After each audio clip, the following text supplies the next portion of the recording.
JLN अस्पताल के ENT विभाग में कोक्लियर सर्जरी के बाद इम्प्लांट को इंजीनियर्स ने किया शुरू। मुख्यमंत्री सहायता कोष से अब तक 9 बच्चों को किया जा चुका है कोक्लियर इम्प्लांट्स।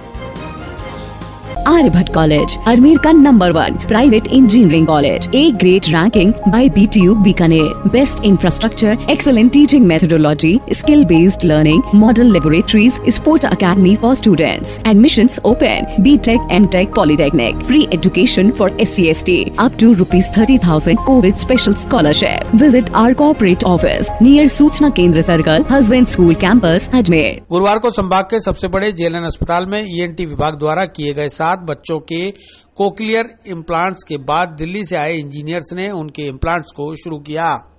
इस मौके पर मीडिया को आमंत्रित कर उन बच्चों और परिजनों से भी मिलवाया गया जिनके अस्पताल में कोक्लियर इम्प्लांट्स किए गए थे। ईएनटी विभागाध्यक्ष डॉक्टर बीके सिंह ने बताया कि मुख्यमंत्री सहायता कोष से 19 अगस्त 2020 को इन 7 बच्चों की कोक्लियर इम्प्लांट सर्जरी की गई थी, जिनकी श्रवण क्षमता शुरू करने के लिए आज दिल्ली से इंजीनियर आए हैं। अब इन बच्चों को सुनाई भी दे रहा है और ये बोलने भी लगे हैं। इसके बाद इनकी स्पीच थेरेपी शुरू होगी। कोक्लियर इम्प्लांट सर्जरी उन बच्चों की जाती है जो जन्म से ही गूंगे हों और बहरे हों। अजमेर में जेएलएन अस्पताल का ईएनटी विभाग अब तक ऐसे 9 बच्चों की सर्जरी कर चुका है। तो हम लोग यहाँ एक ईएनटी डिपार्टमेंट मेलोडी हॉल में मेडिकल कॉलेज में इकट्ठे हुए। आज जो कोक्लियर इम्प्लांटेशन हमने 19 अगस्त 2020 को किए थे 7 बच्चों के, उन लोगों के इम्प्लांट्स सक्सेसफुली हील्ड अप हैं।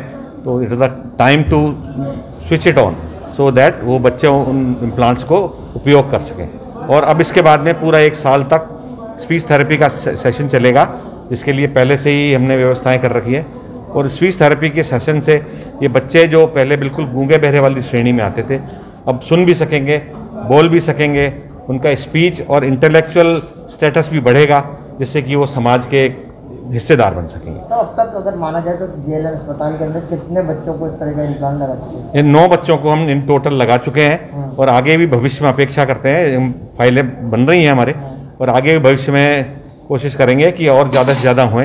हम तो इसमें वो बच्चे और एडल्ट लोग जो बड़े हैं पर चूँकि 6 साल की कैटेगरी से ऊपर वाले में आते हैं, उनकी कहीं व्यवस्था बैठे या तो कोई ऐसी NGO होए, नॉन गवर्नमेंट ऑर्गेनाइजेशन है जो आके हेल्प करे, कोक्लियर इम्प्लांट के पैसे दे, या फिर हमारे यहाँ जो ऐसे सरकार के एम्प्लॉई हों जो हमारे यहाँ काम करते हैं और सरकार उसमें शेयर करके, जैसे और हड्डी के इम्प्लांट होते हैं और भी इम्प्लांट्स होते हैं, ऐसे कोक्लियर इम्प्लांट में भी कुछ पैसे शेयर अगर हुए और अगर रीएम्बर्स बिल हो सके तो हम ज़्यादा से ज़्यादा नंबर में कर सकेंगे, क्योंकि कोक्लियर इम्प्लांट एक महत्वपूर्ण हिस्सा है और थोड़ा सा महंगा है। इन सब बच्चों को खर्चा कितने उठाया है? इन सब पर सब मुख्यमंत्री सहायता कोष ने उठाया। अच्छा। सब चीज़ पूरा टोटल। ऐसे बच्चे जो 6 साल की उम्र से छोटे थे, BPL और नॉन BPL कैटेगरी के थे दोनों के ही, पर जिनके पेरेंट्स की आय 2 लाख से ज़्यादा नहीं थी, उन सब बच्चों को इंक्लूड किया गया और उन सब बच्चों का इम्प्लांट किया गया। खर्चा कितना? यहाँ तकरीबन 5 लाख रुपया का खर्चा हुआ एक बच्चे का। और इसके अलावा भी अगर उस बच्चे को जैसे कोक्लियर इम्प्लांट की बैटरी खराब हो जाती है या वायर टूट जाता है, उसके खर्चे के अंदर बहुत ज़्यादा भारी पड़ता है गरीब बच्चों को, तो सरकार ने उसके लिए भी 50,000 से 75,000 रुपये तक का और फंड स्वीकृत किया है। जिस भी बच्चे को परेशानी होगी वो आके संपर्क करेगा हमसे और फिर हम उसको रिपेयर भी करा दें। मेडिकल कॉलेज प्राचार्य डॉक्टर VB सिंह ने बताया कि मुख्यमंत्री सहायता कोष से जेएलएन अस्पताल में BPL और नॉन BPL वह अभिभावक जिनकी सालाना आमदनी 2 लाख से कम है, उनके मूक बधिर बच्चों के कोक्लियर इम्प्लांट्स किए गए हैं। एक इम्प्लांट का खर्चा 5 लाख रुपए आया है। आज इम्प्लांट किए गए बच्चों और उनके परिजनों को मीडिया से मिलवाया गया। साथ ही दिल्ली से आए इंजीनियर भी यहां मौजूद हैं। इस मौके पर ईएनटी विभागाध्यक्ष डॉक्टर बीके सिंह, सहायक आचार्य डॉक्टर दिग्विजय सिंह, वरिष्ठ आचार्य डॉक्टर PC वर्मा, अस्पताल अधीक्षक डॉक्टर अनिल जैन आदि मौजूद रहे। आज ईएनटी विभाग के द्वारा पिछले लगभग 1 साल में हमारे यहाँ 9 कोक्लियर इम्प्लांट किए गए। ये कोक्लियर इम्प्लांट उन बच्चों में करते हैं कि जिन बच्चों को जन्म से तो वो जो बोलते नहीं हैं, सुनते नहीं हैं, उनके लिए राज्य सरकार के द्वारा एक स्कीम चलाई गई थी। इसमें कोक्लियर इम्प्लांट करते हैं। 2 इम्प्लांट हमने पिछली मार्च में किए थे, वो दोनों बच्चे आए हुए हैं और उनकी बहुत अच्छी प्रोग्रेस है। बच्चे अभी बोलने लग गए हैं और बच्चे सुनने भी लग गए हैं। 7 बच्चों का जो हमने अभी करीबन 2 महीने पहले किया था, उन बच्चों को बुलाया है। आज इसलिए बुलाया था उन बच्चों को, उनका जो कोक्लियर इम्प्लांट है उसको आज ऑन करेंगे।